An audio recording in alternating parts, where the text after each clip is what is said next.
That's no good.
Change focal reduces, that's no good.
Hey, Jules.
This is Comet Olber is in the 16-inch, and that's in the 8-inch. Let me go to a little bit longer exposure. Let me go to 1 second.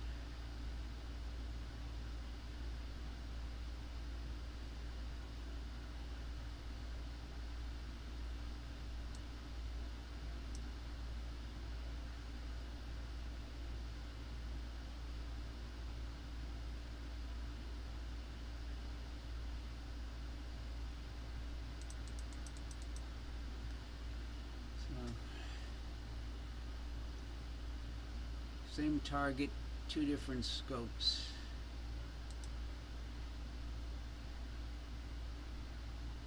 Let's see.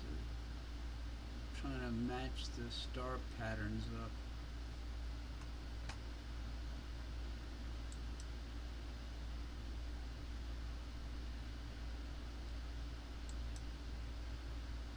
Okay, they're oriented the same way.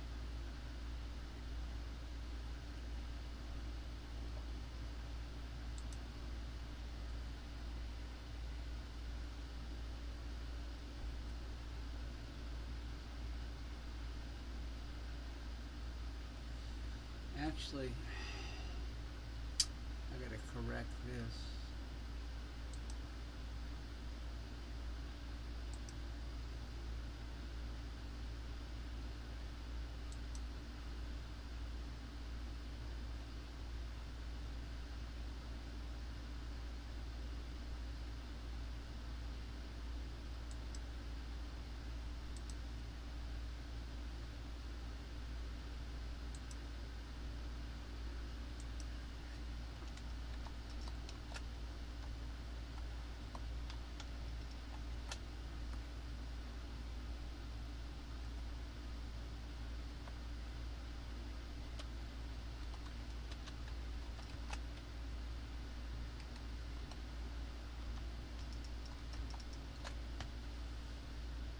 Okay.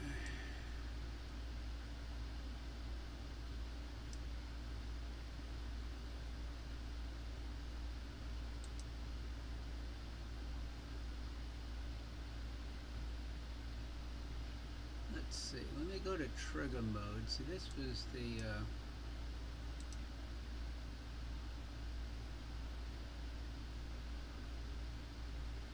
so now we're in trigger mode. And last night when I tried live stacking,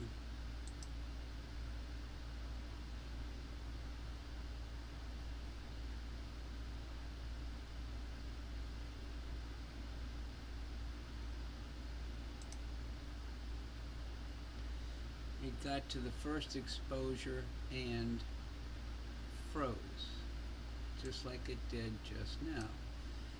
And Michael Burns said hit stop and loop again, and let's see what happens.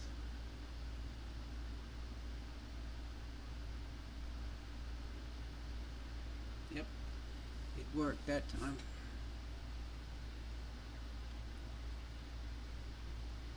Of course, it's just as a satellite went through the field of view.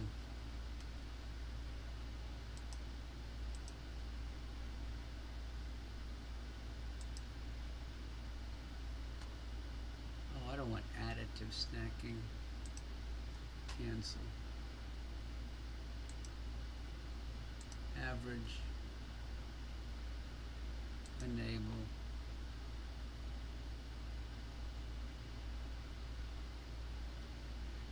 Stop. Start.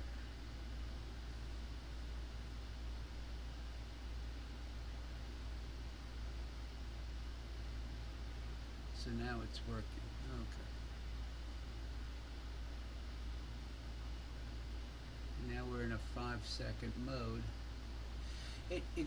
If you start the looping, it freezes at the end of the first exposure. Then Michael said stop the looping and start the looping, and then it seems to work. And that's what it's doing right now. So it appears to be behaving itself.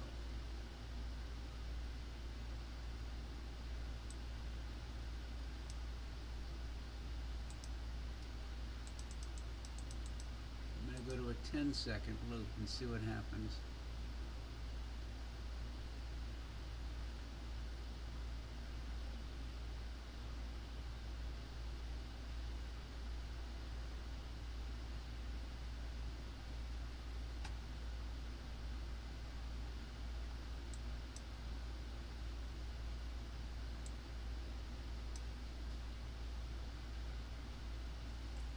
So that is working. Let me go here. I was going options, preferences, auto captures, bitmaps every 60 seconds.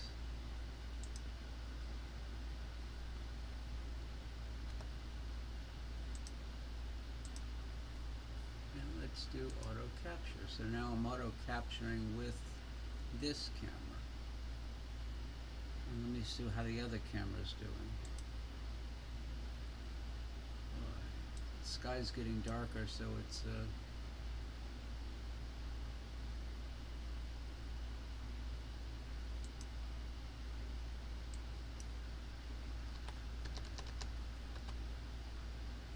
went to a 2-second exposure now.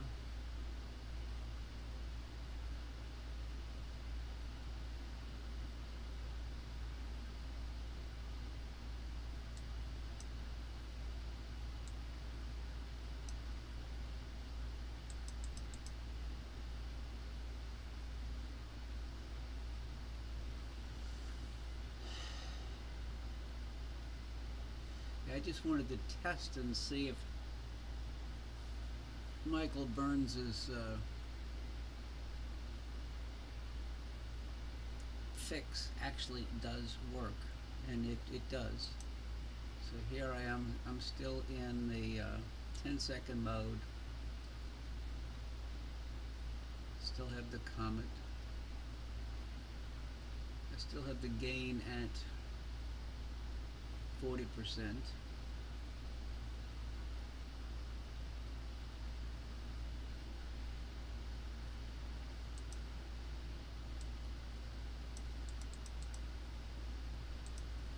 I'm going to change the exposure to 20 seconds.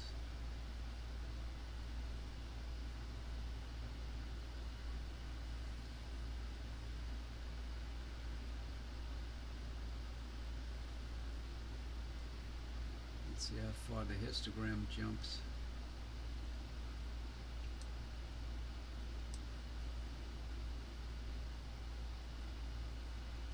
And it's still stacking away.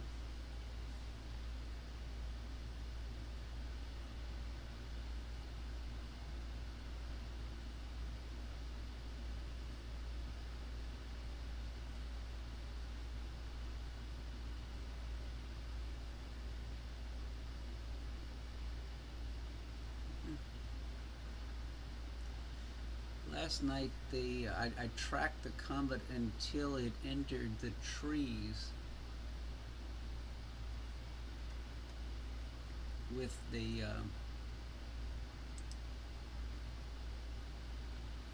this scope, the William Optics. We'll just have to see. Right now we're at altitude 12 degrees, about 12 degrees up.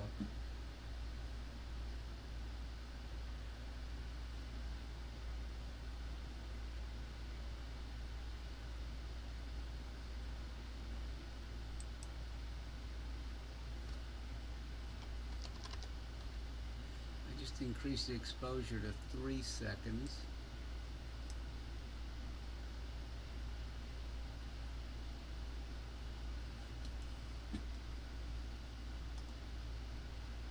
Capturing an image every minute, so I got 17 captures now with the 432, and I have 3 captures with the this scope. Let me see, maybe I'm getting too close to the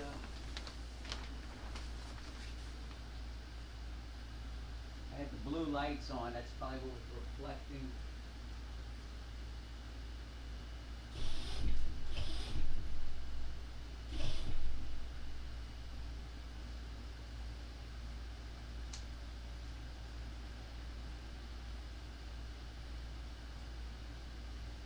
I have a ring of blue LEDs around the base of the observatory.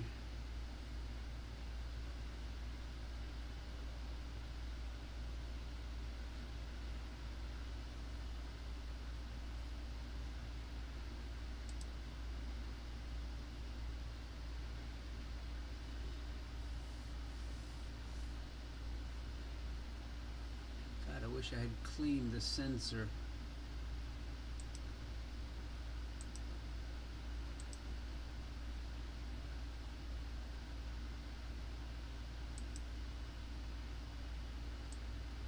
Appears to be a dust bunny right here.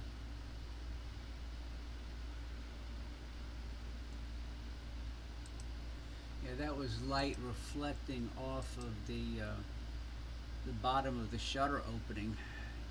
It's right where the blue LEDs were. Let me see if it's cleared up yet with the other thing is the 16 inch is much closer to the shutter floor than the William Optics. The William Optics sits on top of the Lunt solar scope. So its optical centerline is higher. Let me stop the live stacking and start another one. Yeah, I still see that glow.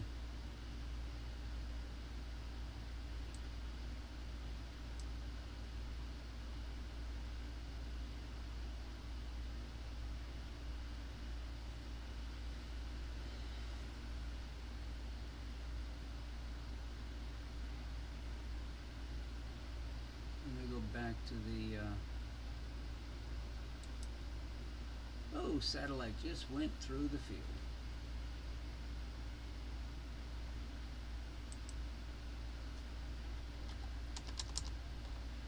Just went to 4-second exposure.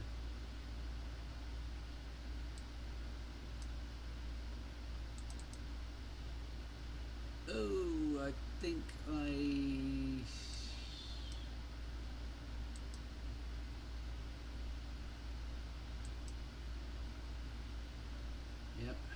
screwed up the stacking by changing the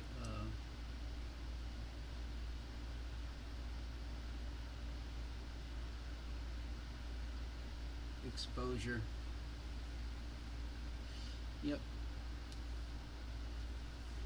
Guess it was too dramatic of a exposure change and it lost where it was.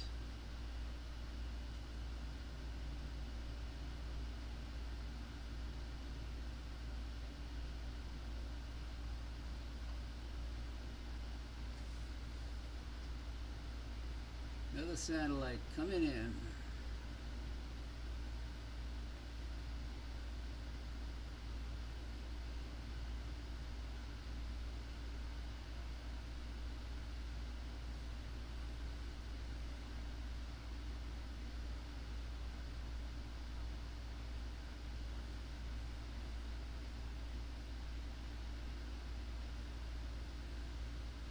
That satellite trail was wide.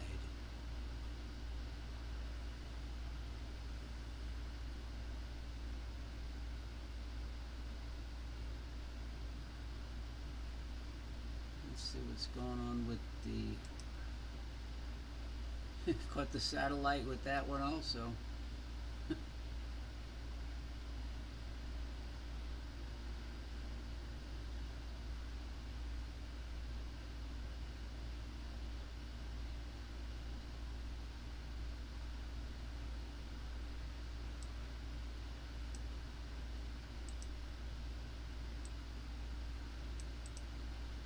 Just change the exposure to 30 seconds. Let's see what happens.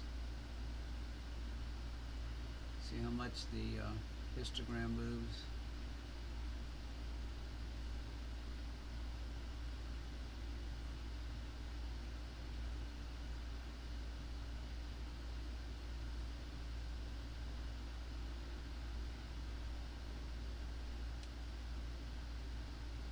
Oh, last night the number of satellites passing through the field of view was incredible.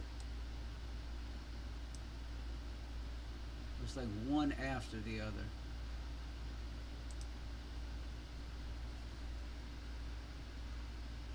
And they were in different directions. So look at this one.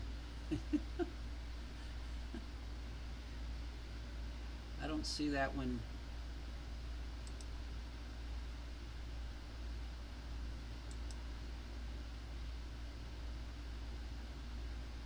Too bright stars. See that little there it is. It just showed up in this one. So, yep.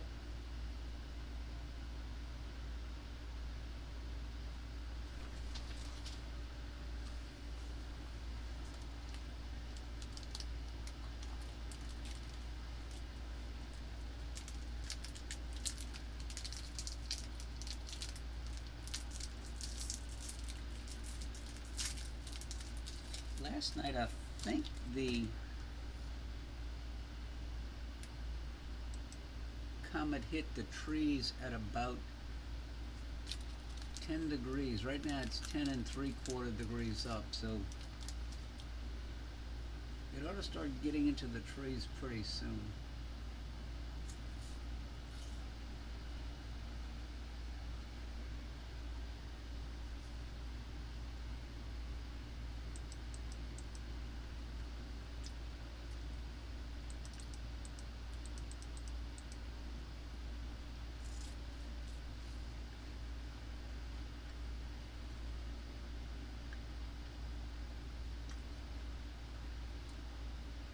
It's a little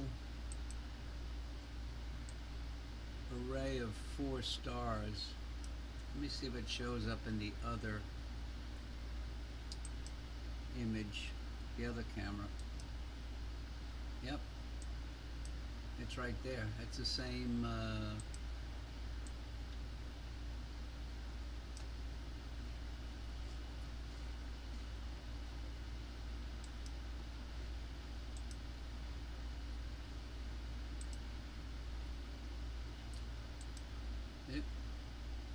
the array there and the array in the 16.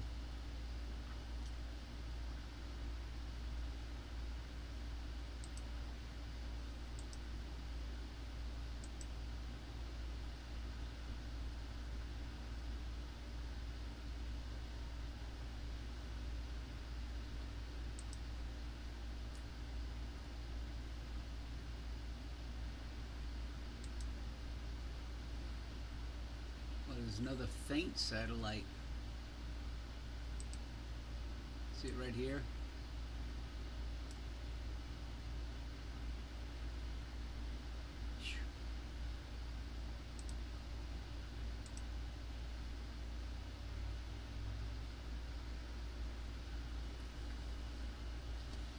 God, I should have announced I was going to be on.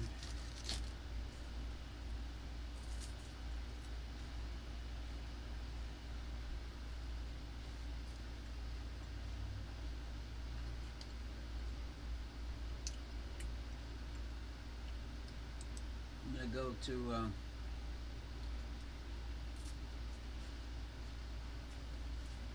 a different comet shortly. C2023A3. About 2 magnitudes fainter, but it has a much more defined tail.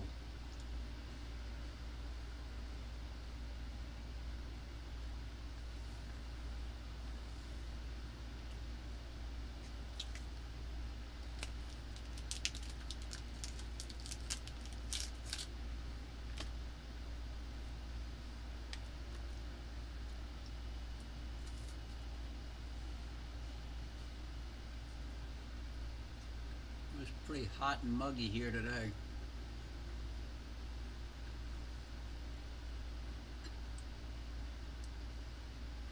Just went to 5 seconds.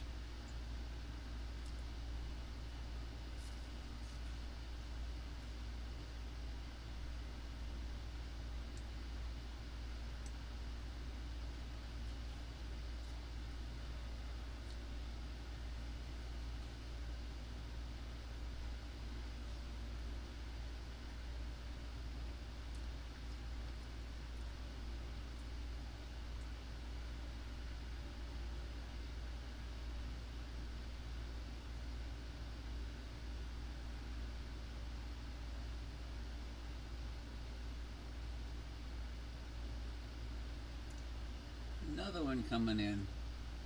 See,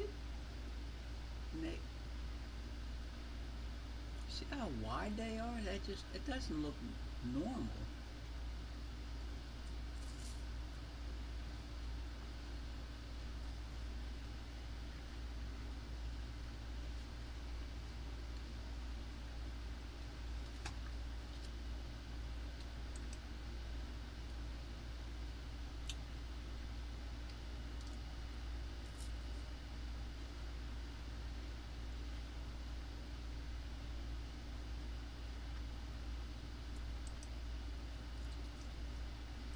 Another one. Here come the trees.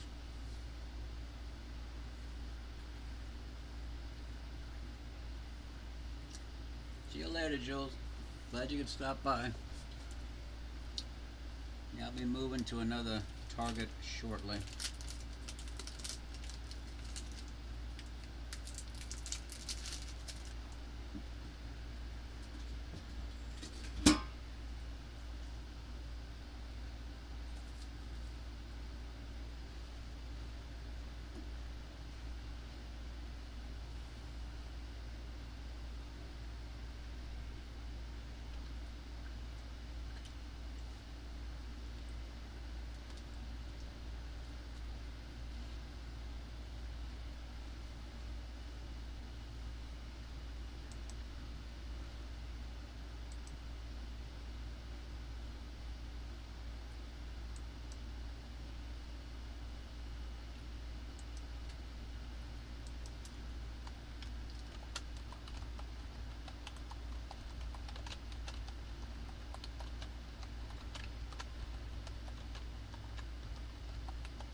Here comes another one.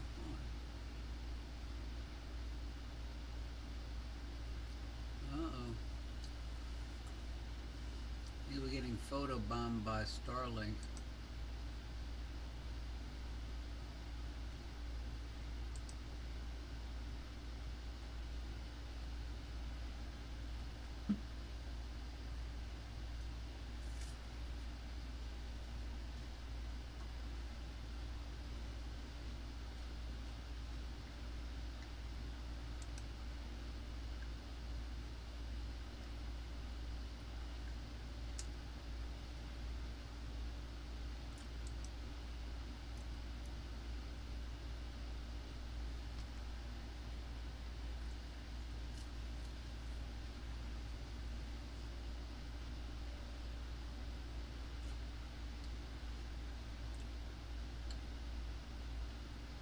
Evening, Russell.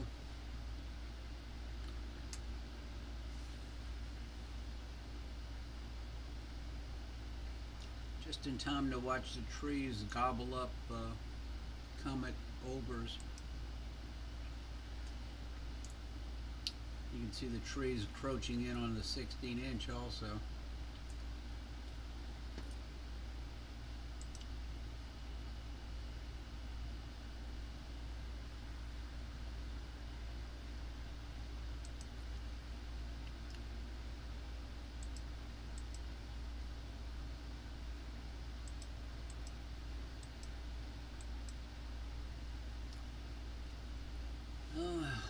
Time to go to a different target.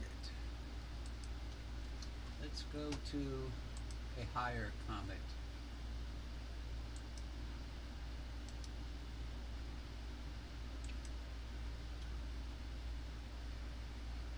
Something up in Virgo.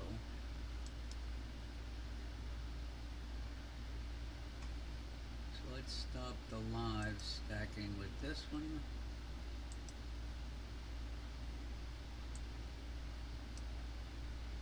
Stop the live stacking with that one. Yeah, I just announced to the group that I was going to be on. I was testing. Oh, there goes the comet behind the tree. Let me go to comet slew to and center at. The telescope is slewing. I'm moving to a new target. A much better comet.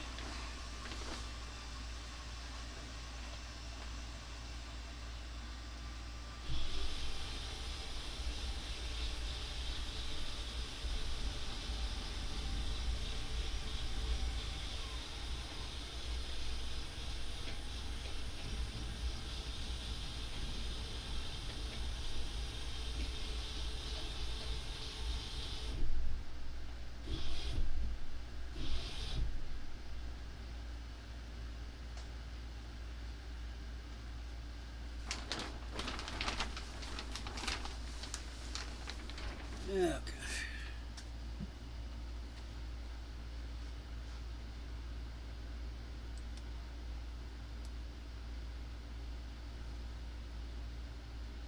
There it is.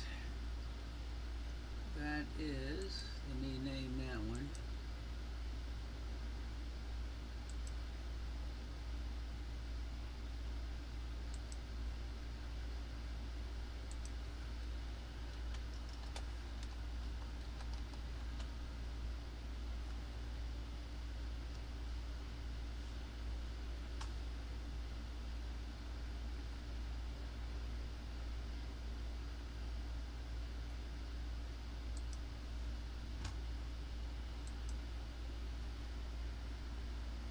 C2 2020 through.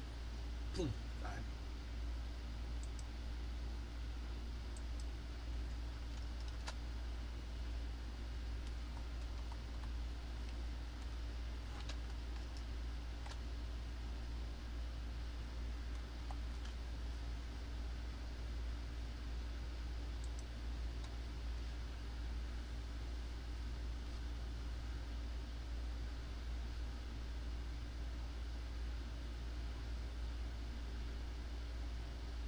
Let me see if it shows up in the other scope. And it does.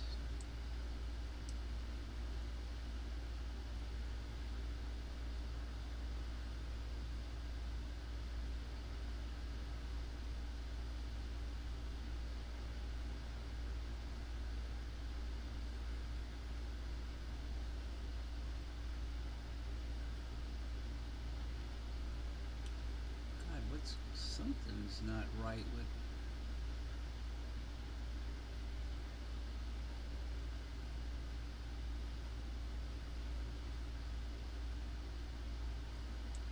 Is my cooler on? Cooler's on.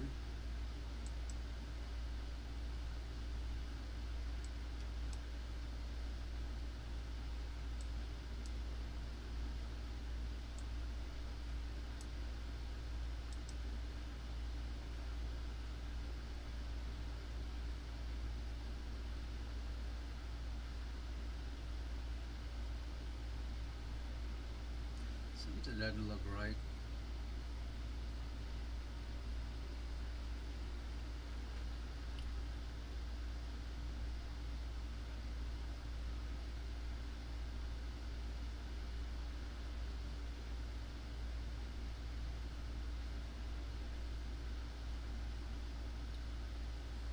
Oh, that looks better.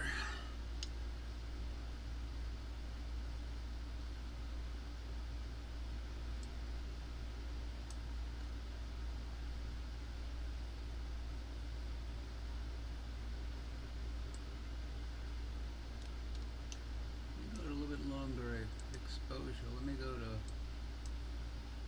45 seconds.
Let's see if I can get the live stack to work now.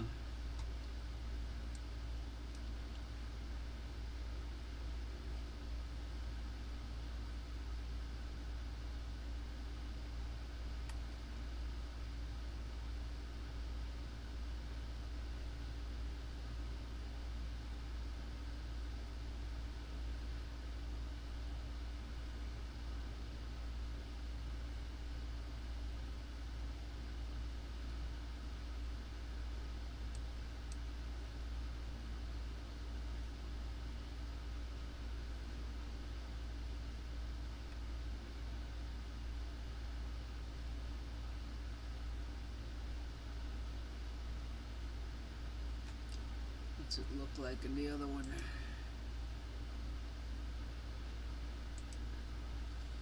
Doing some live snacking there now.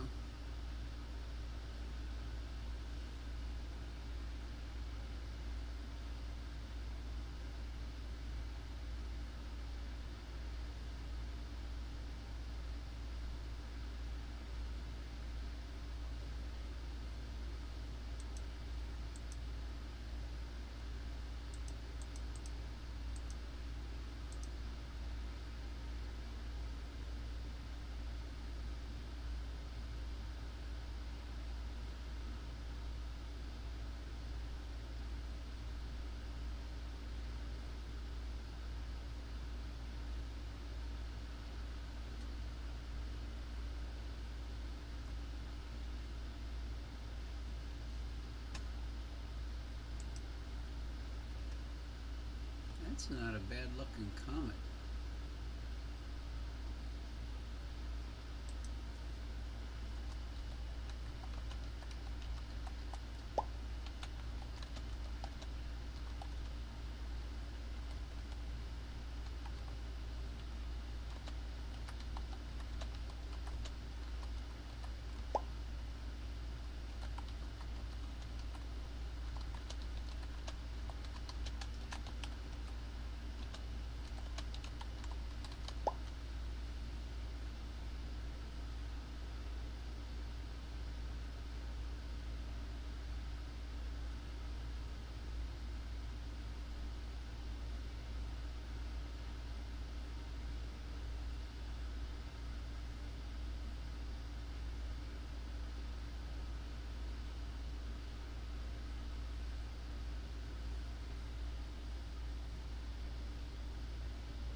welcome guests. We're just looking at the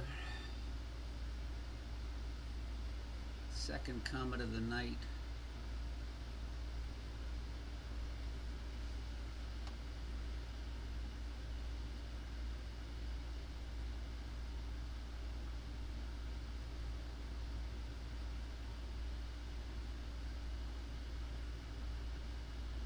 This is up in the constellation of Virgo.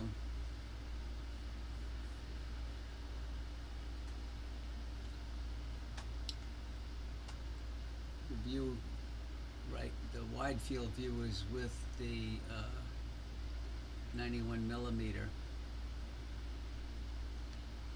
and the other camera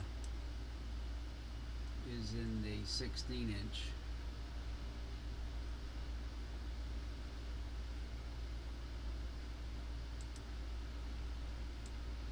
So I can go to a 1 minute exposure.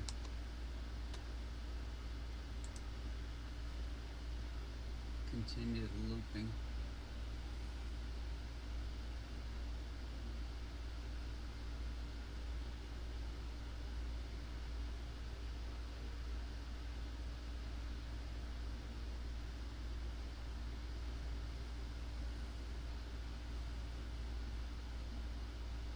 Yes.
That tail looks pretty darn good.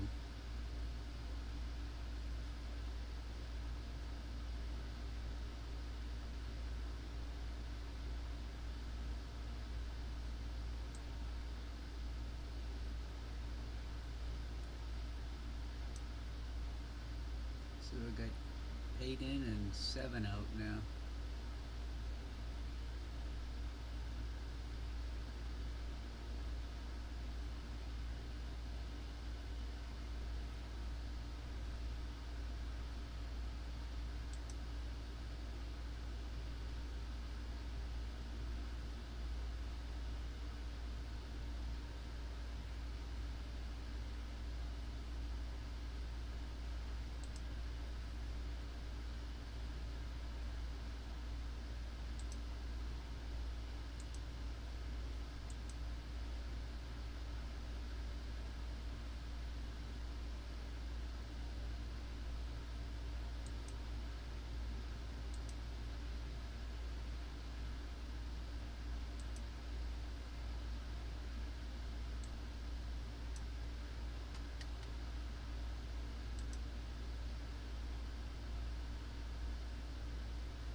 Yep, stopping and starting the live stacking does work.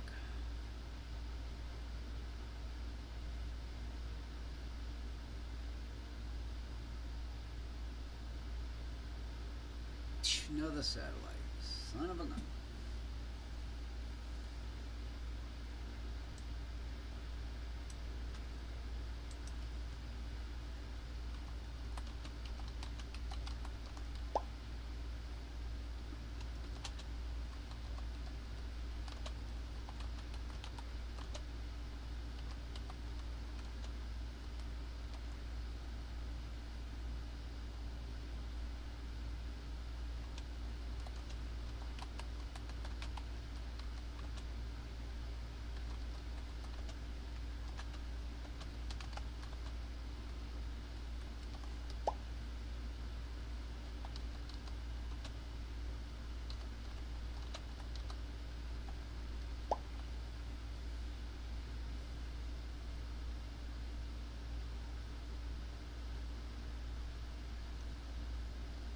those satellites, the trail is so wide.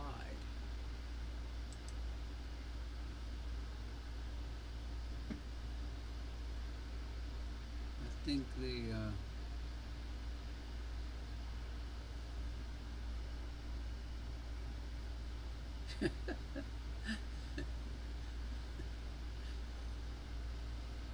comet doesn't look bad. You can tell it's moved a little bit because the nucleus on the comet is kind of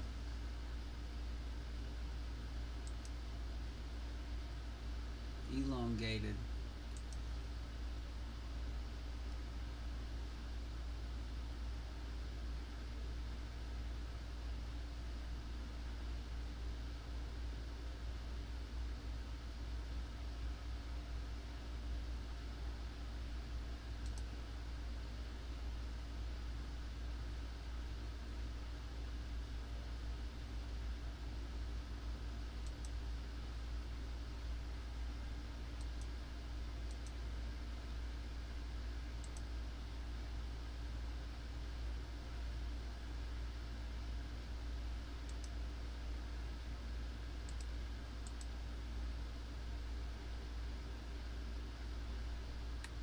Okay.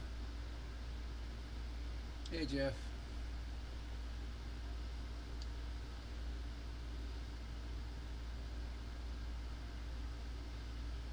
Michael Burns's fix did work.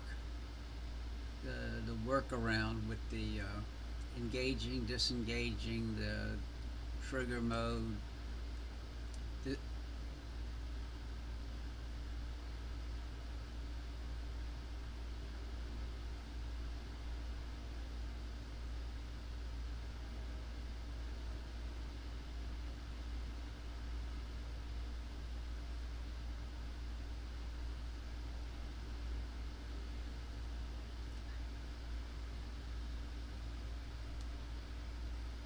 my roof is only about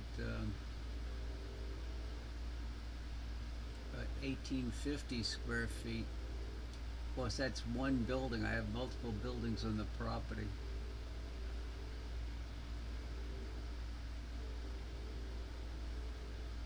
Probably have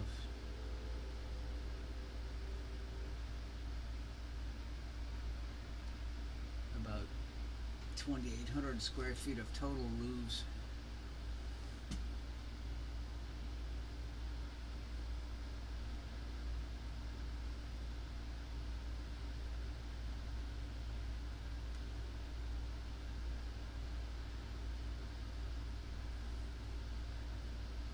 I've been trying to match star fields to figure out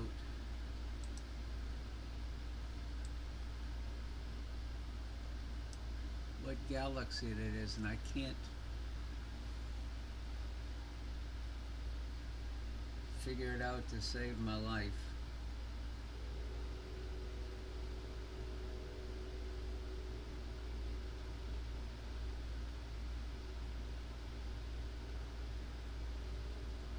No, I never did. I have a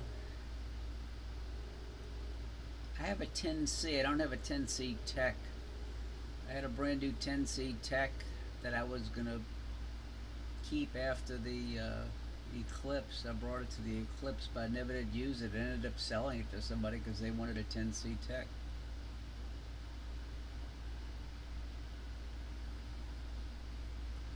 But yeah, there's a little small galaxy up there in that circle. I'll have to put this photo to astrometry.net.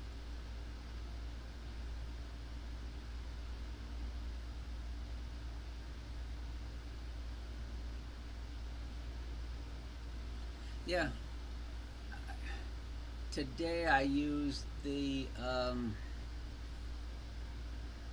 what did I use today? I used two Solarcam 8s, one in the William Optics, that f5.9 with the Botter Mylar and the calcium Gen 2 filter, and I had the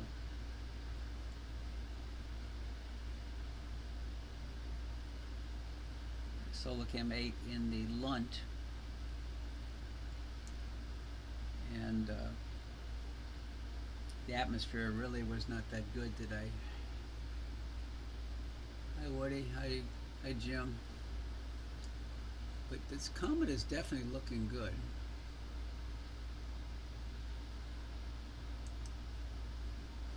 Let me see what the view looks like in the other one. This is the William Optics 91 millimeter.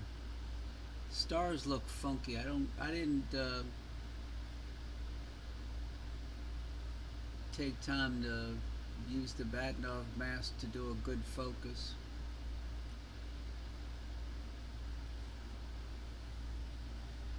And I don't have the coma corrector field flattener in.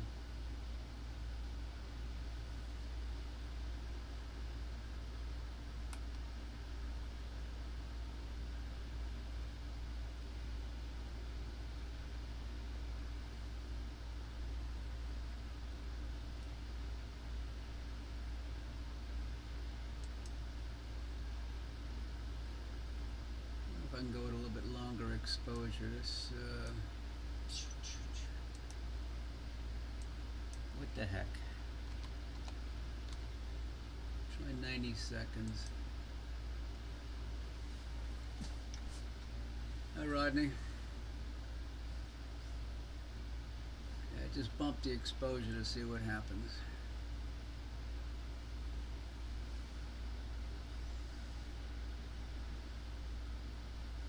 As I was telling Jeff and Don, the trick from Michael Burns about using this latest software works.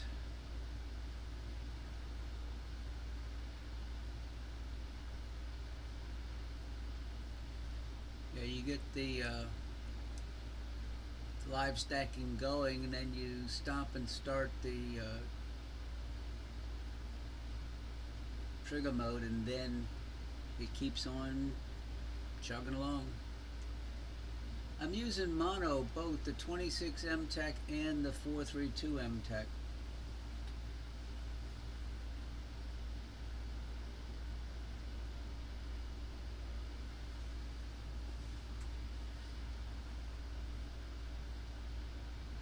Woody, they're both sensitive enough. The problem is I haven't taken darks with either camera. So to avoid the colorful pixels, it's much easier to just use a monochrome camera, because colorful pixels look like stars.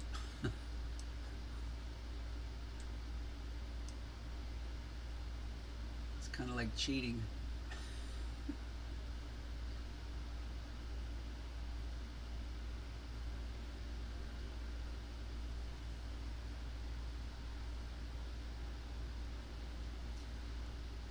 Jeff, we're having a stretch of unusually clear skies.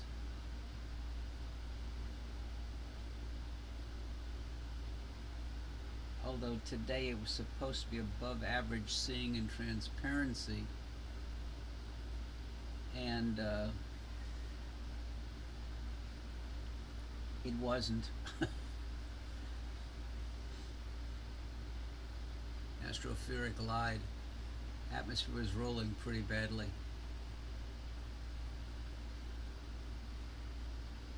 And that was when the sun was at the zenith.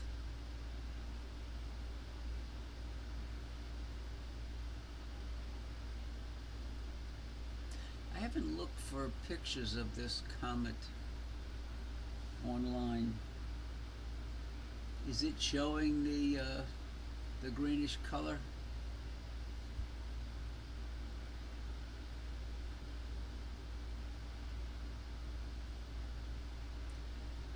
You sound like my neighbor, Jeff.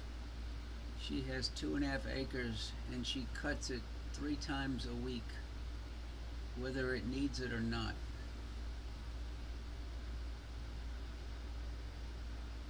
This morning she was out at 7:30 with the gas string trimmer, and then she cut grass the rest of the morning.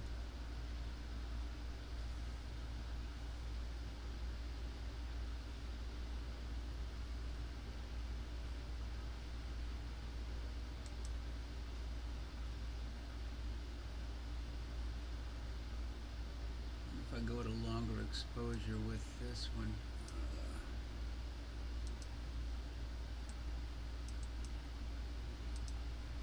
so I just went with 10s.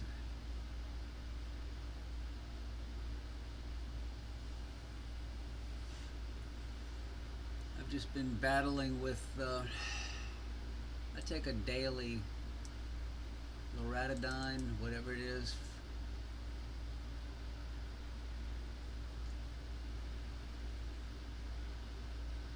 I just up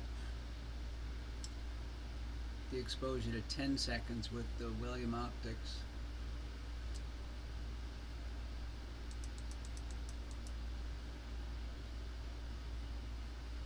Of course, I don't have any dark, so you're starting to see the amp glow. There's another satellite moving across the bottom.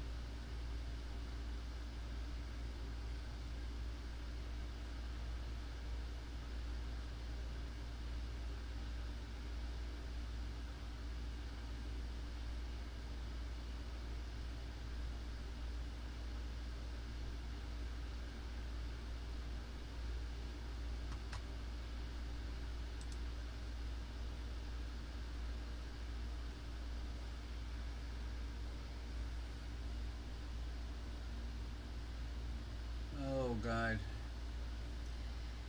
that's bad news, Jeff. My mother-in-law did the same thing. She had to get her wrist and all pinned. It was about 6 years before she passed away.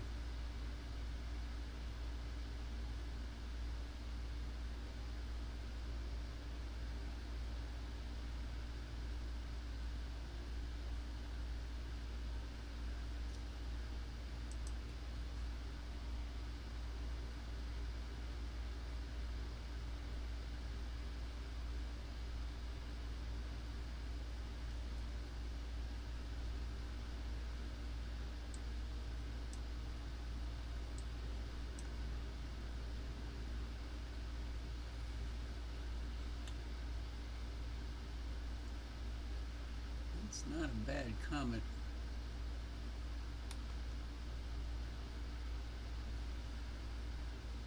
Should I have taken some flats? You can see I have some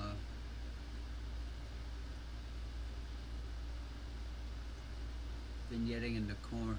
Initially I tried the MFR, the Universe Focal Reducer, and it was way too much vignetting. So then I put the Ritchie Cretan Focal Reducer in, 0.75. Let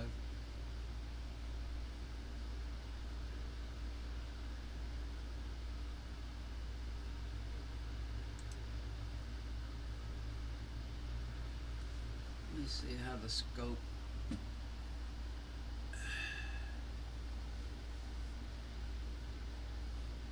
Yep.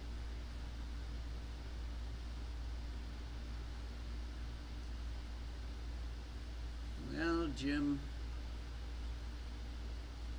if it's any consolation, I've had my aortic valve changed twice.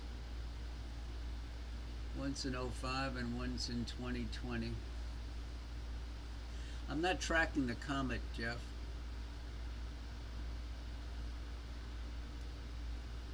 I'm just in sidereal rate.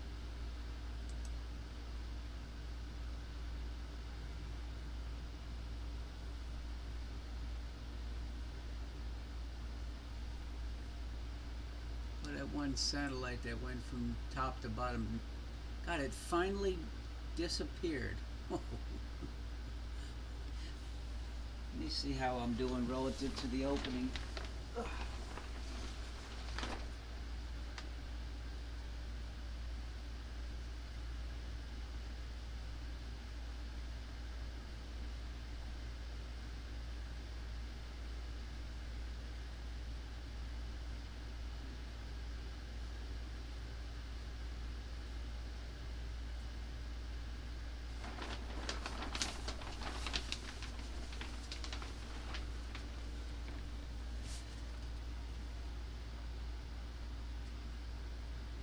actually comfortable right now.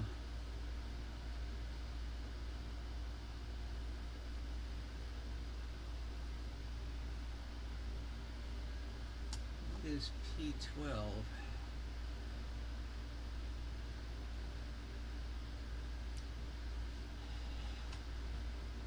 And my first one lasted 15 years. Oh, Pons Brooks? No. It's up in Canis Major right now, and it sets like at 7 at night, and it doesn't rise until 9 in the morning. So it's not visible from here.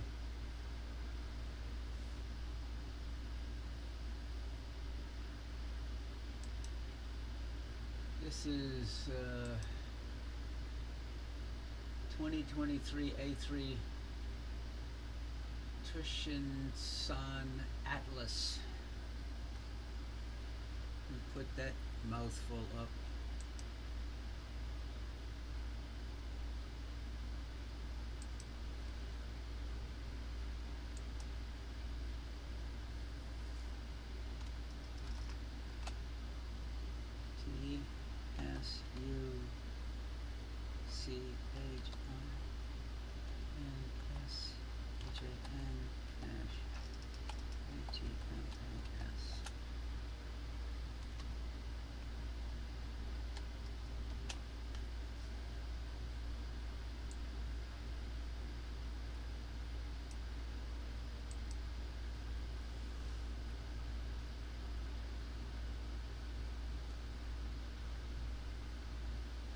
Yeah, the comet may be drifting a little bit now.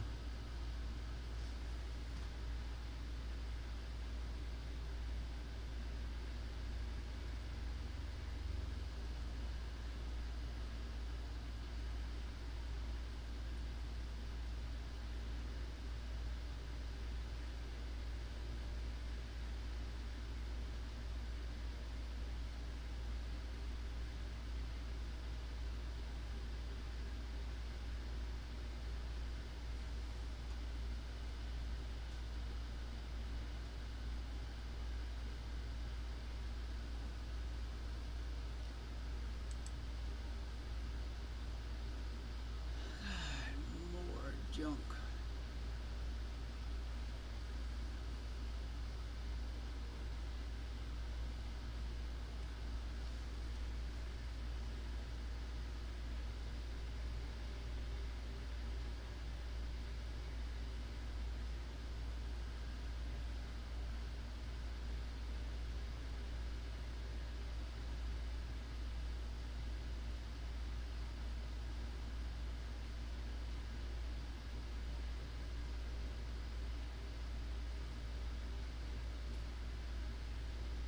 I just zoomed out, I think, way too much with Sky Tools. It's going to take a while for that to show back up.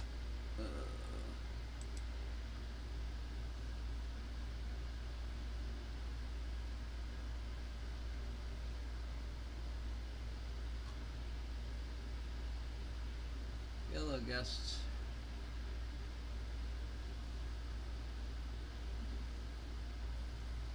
This is the second comet of the night. I was looking at Comet 13P Olbers earlier, but it's already set in the northwest.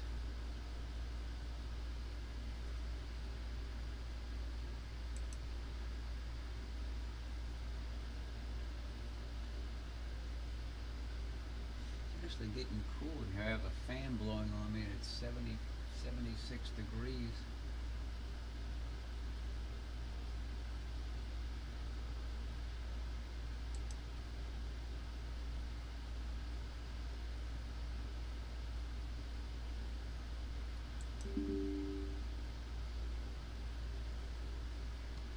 Sky Tools has encountered a fatal error.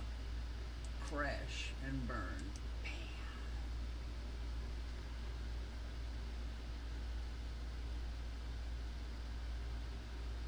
Not me, Jeff.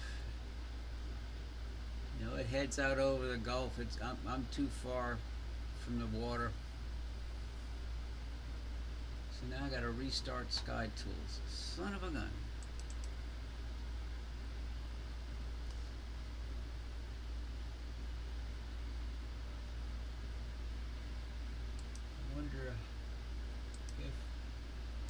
Telescope connected.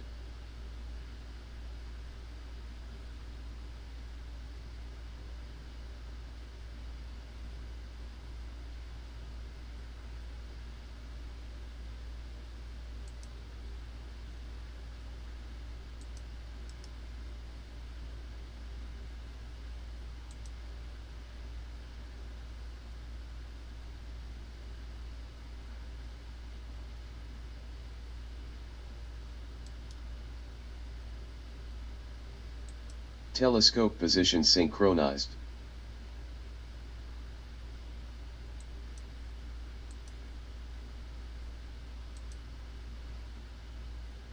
Oh, that didn't work. Son of a gun.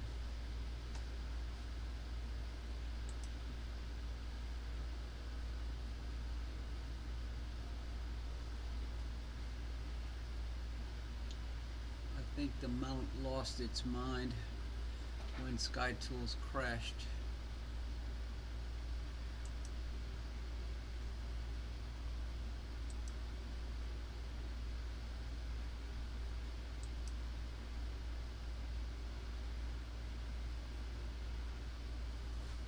Yeah.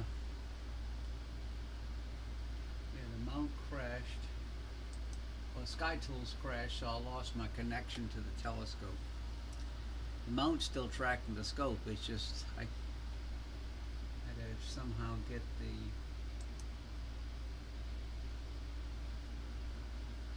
SkyTools talking to the mount.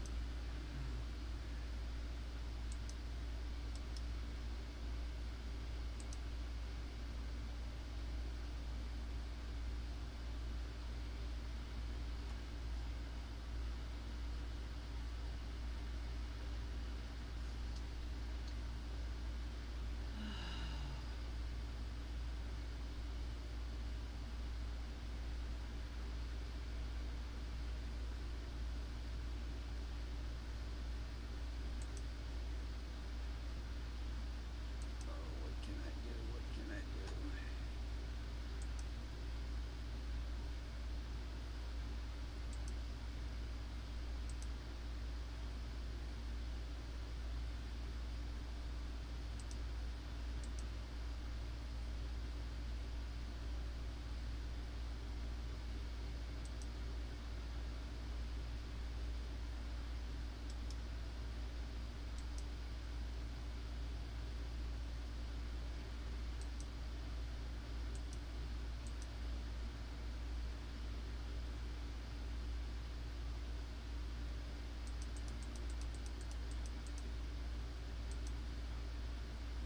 I wonder if I can, if the mount will go to the Sombrero Galaxy. Let me stop the live stacking.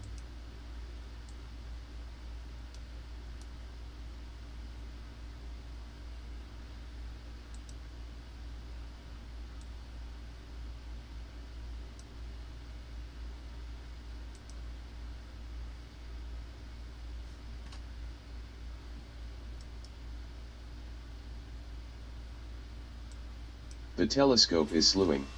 Let me go see where it's going.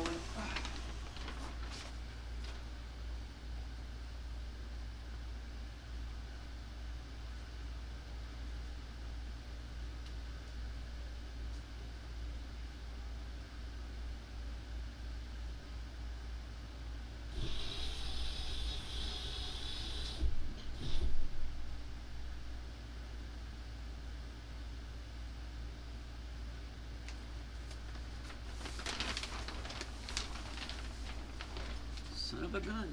Sombrero's there. Let me turn this fan off. It's killing me.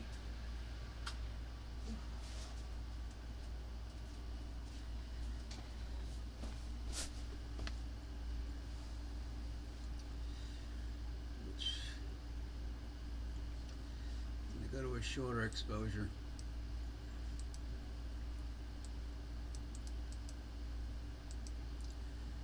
Go to 5 seconds.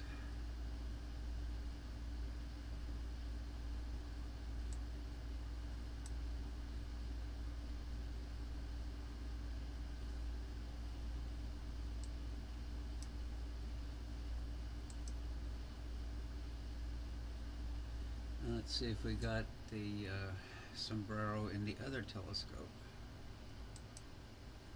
Whoa.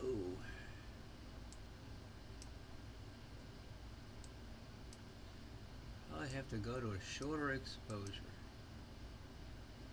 Like maybe let's start with 15.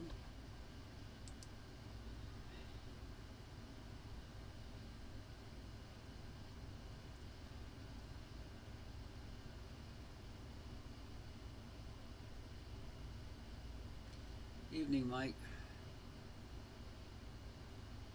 Okay. See if there's a sombrero in there. It might be to the right of center.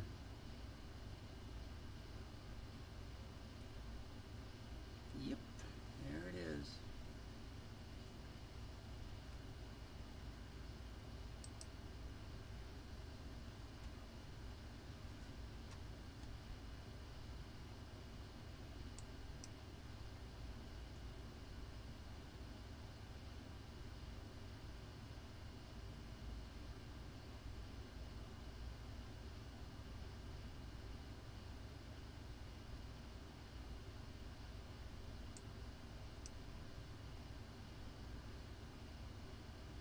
Hi, Bob. Morning.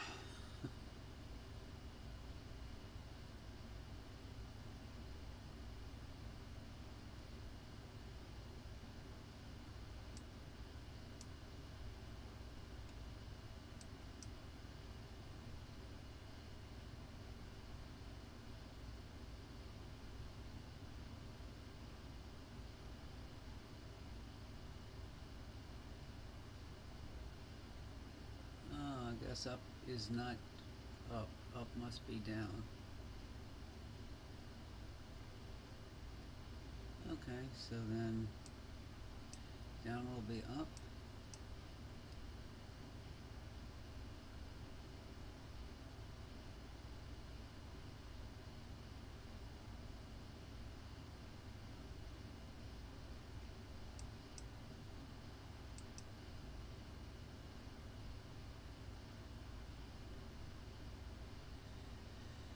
See if I get it close to the center this time. Okay. Where is it in the other scope? It's still in the field of view.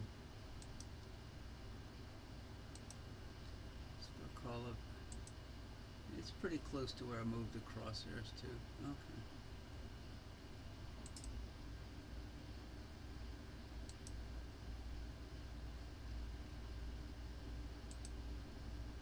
So now I can go to a longer exposure.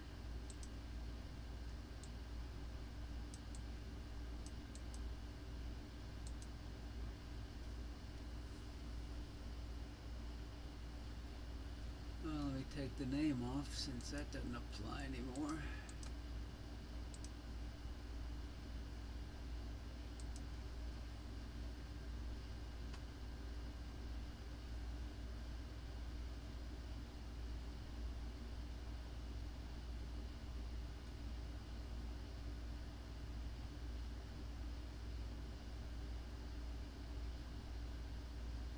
Okay.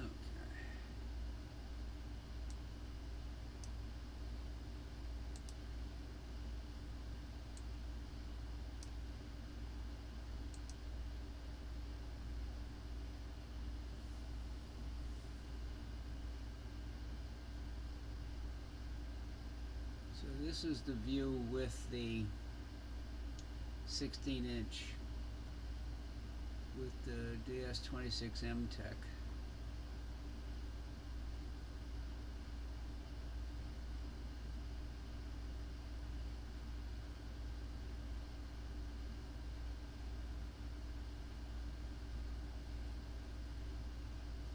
And this is the view with the 91mm.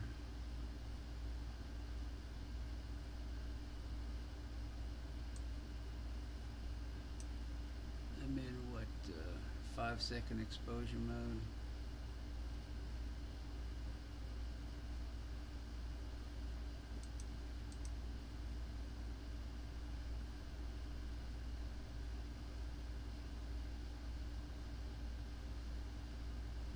Little satellite at the bottom.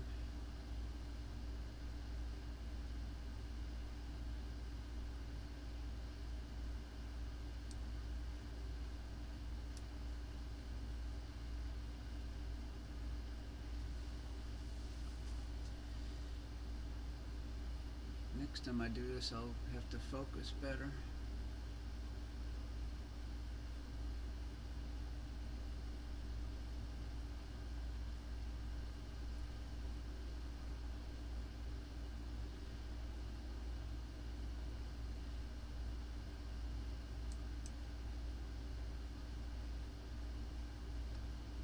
See you later, Jim.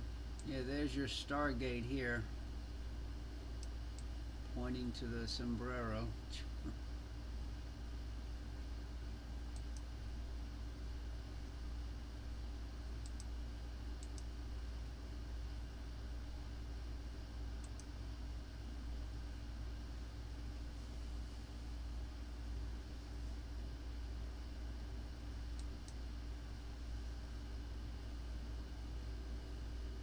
That's not bad.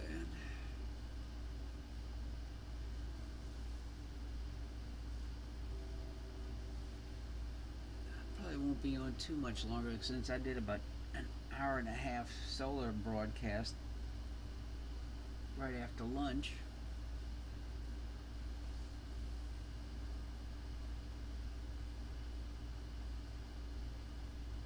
Night, Jeff.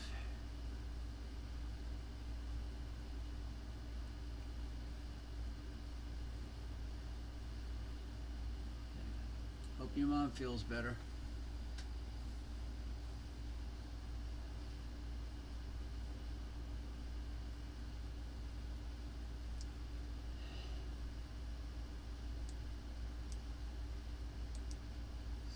Go to a longer exposure on this. I just changed it to 45 seconds.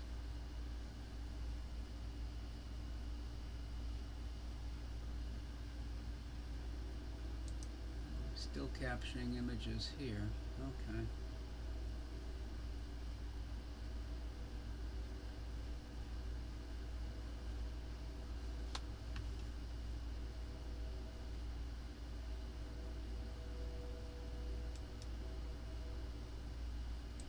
Telescope position synchronized.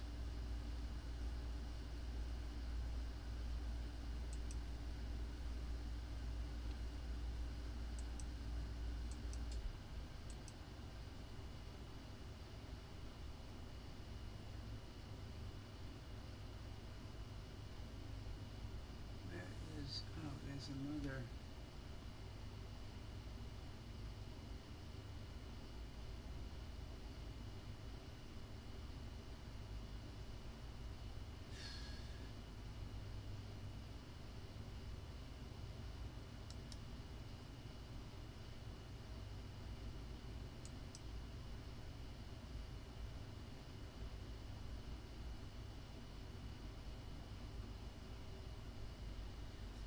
If I can get to that target, it might be too low. How high am I now?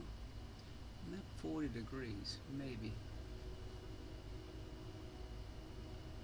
Look at that planetary in the center of Corvus.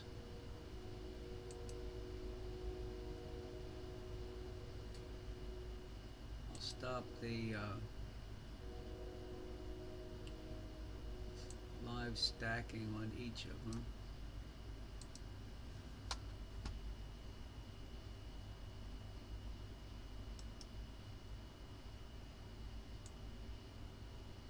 The telescope is slewing.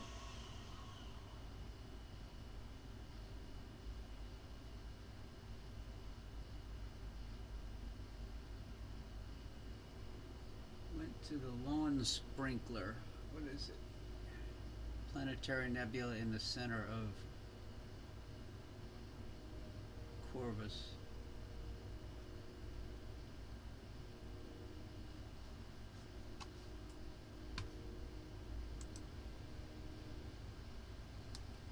There it is, right there at the near the cross hairs.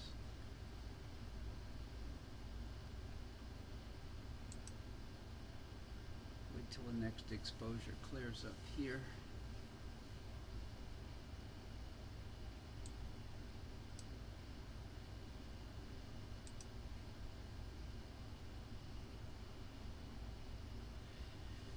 Yes, I am. I'm running the,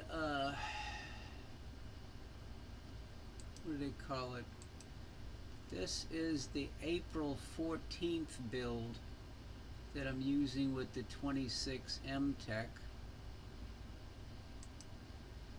And with the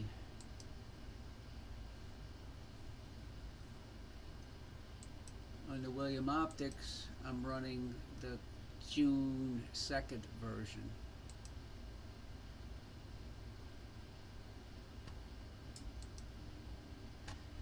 So I'm running two different versions of Malenkim scope, but I've run the same version on multiple scopes in the past. I'm gonna do some live stacking there. That's the what do they call it? The lawn sprinkler. What's the information? Lawn Sprinkler is a planetary nebula in CORVUS. It is magnitude 10.9, with an apparent diameter of 1.3 arc-minutes. It appears as an irregular disk with very irregular brightness distribution plus smooth disk. The magnitude of the central star is 13.2. This planetary nebula is 3,100 light-years away. It is 1 light-years in diameter. This object was discovered by William Herschel in 1785 using an 18.7-inch telescope. So you're starting to see the shape.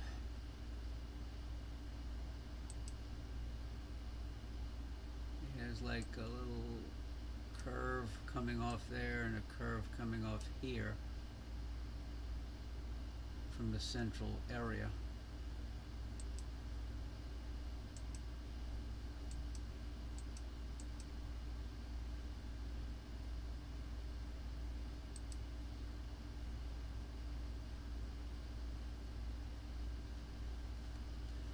I don't know if it's going to look worthy in the small scope. It's there, but it's small.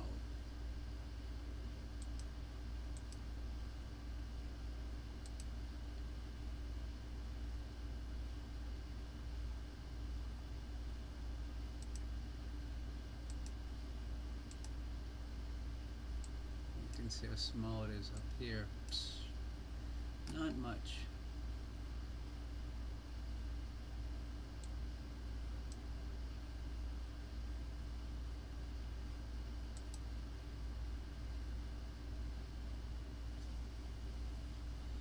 Now that object is 31 degrees up in the southwest.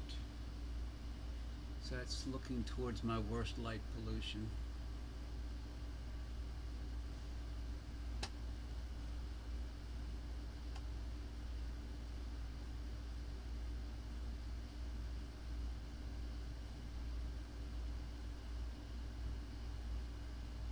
Oh God, the antennae are not far away. I wonder if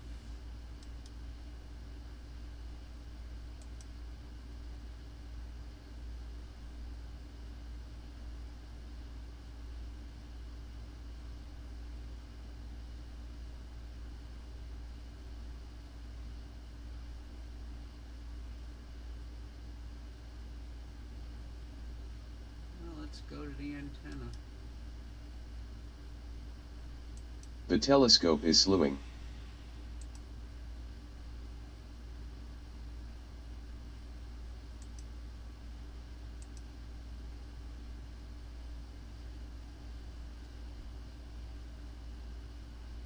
The go-to's right, it should be in about the same location.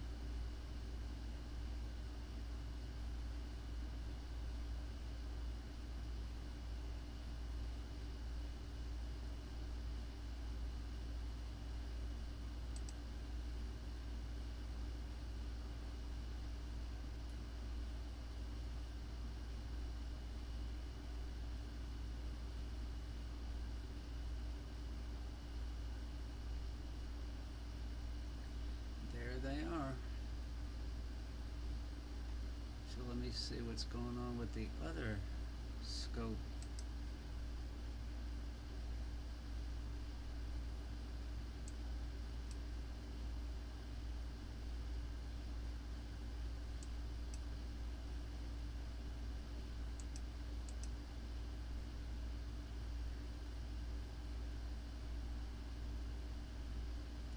There in the top.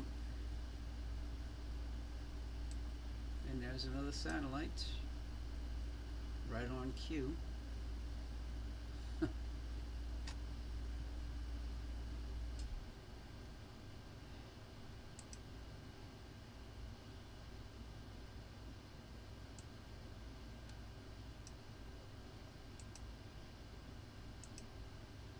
with the live stack here.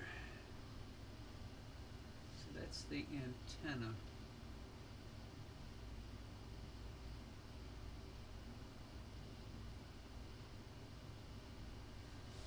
It's at 27 degrees up. Let me see how it is in the field of view. I smell smoke.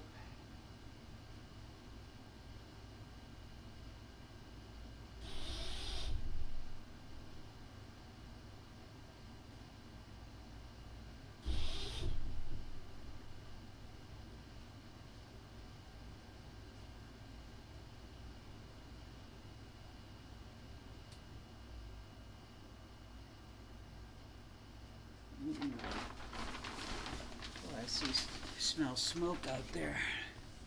Somebody's burning something.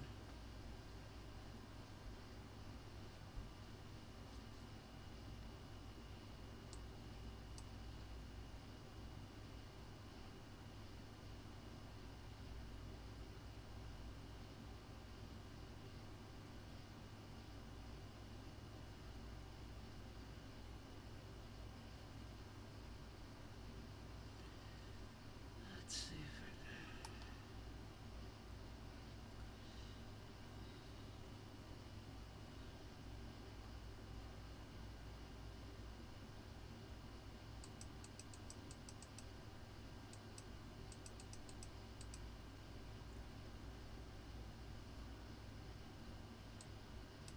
it's really neat seeing those clumps.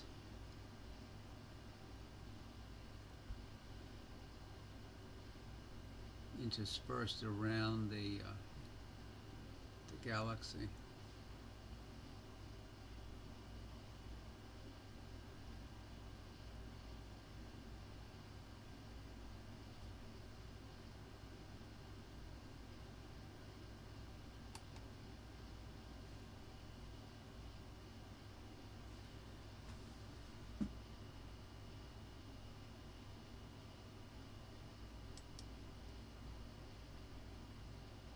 And GC 4027 is an intermediate spiral galaxy in Corvus. Interaction is evident with one other galaxies connected by a bar. It is magnitude 11.6, with an apparent size of 3.5 by 2.8 arc-minutes. It is 85,000 light-years in diameter. This object was discovered by William Herschel in 1785 using an 18.7-inch telescope. The Dreher summary reads, globular cluster, pretty faint, pretty large, round, partially resolved, some stars seen, stars 16th magnitude. And GC 4027 is also known as ARP-22, and McG-3-31-8. The telescope is slewing. That was the description of NGC 4027, which is right here, and this is the antenna down here.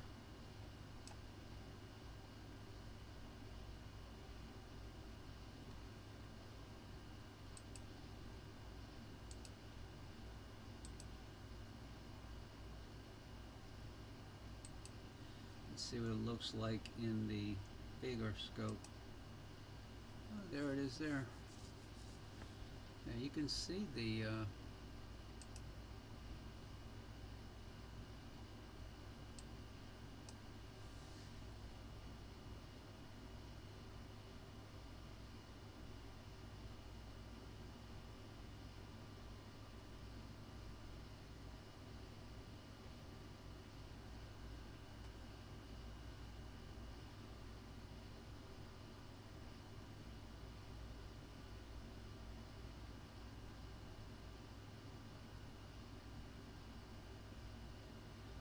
this is NG 4027A.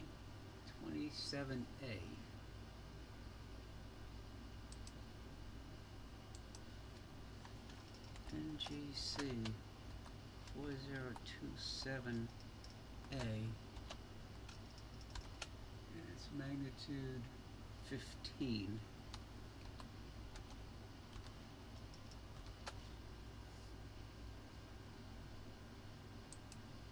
It's a little fuzz right next to it. I might try with a little bit longer exposure, see if I can get some more detail out of it.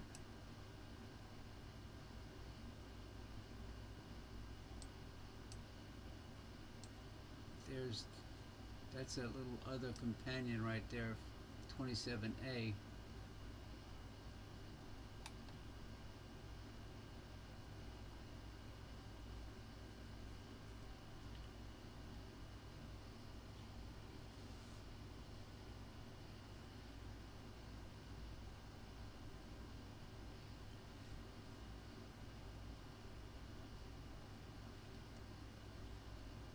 Try going to a longer exposure.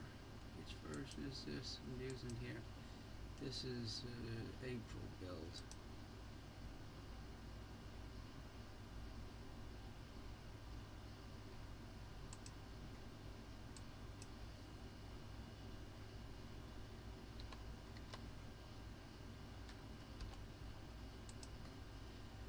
Going a little bit longer exposure, 65 seconds. Let's see what happens.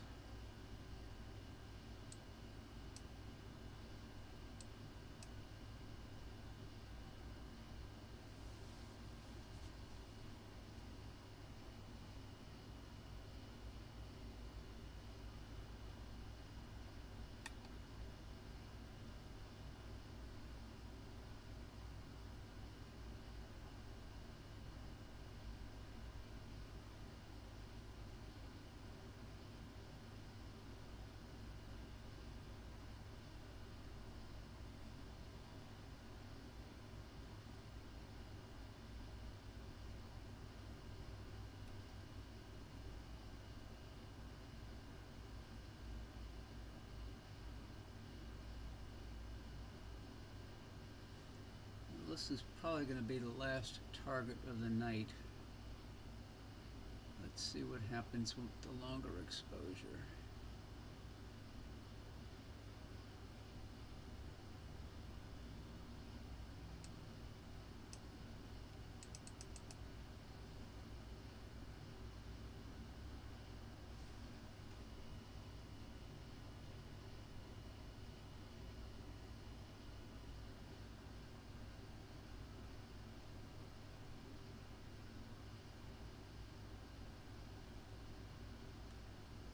Just made the companion galaxy stand out a little bit better.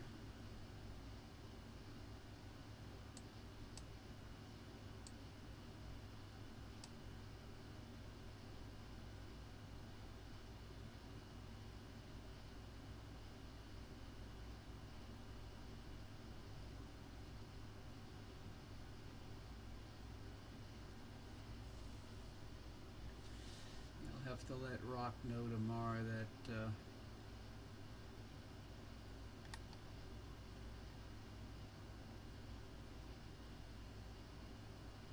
okay, Don, have a good evening. I'll be leaving shortly myself.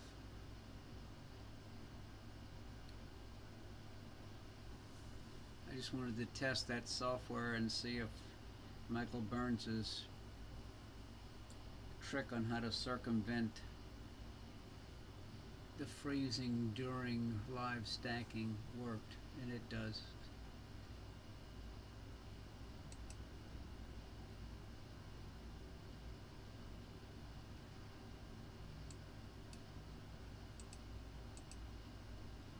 Yep. So I had to stop it and start again.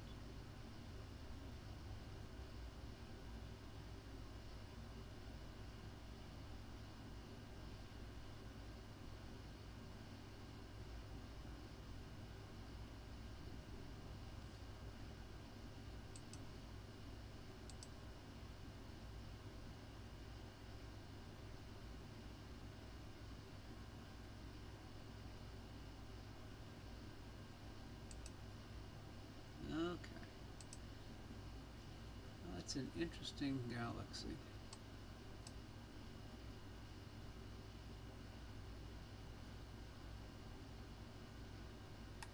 Well, folks, I am calling it quits for the night. Glad you were able to join along. If it's clear tomorrow, I'm going to try to do another solar in the afternoon, if the conditions warrant. Thank you all for stopping by, and I'm signing off for now.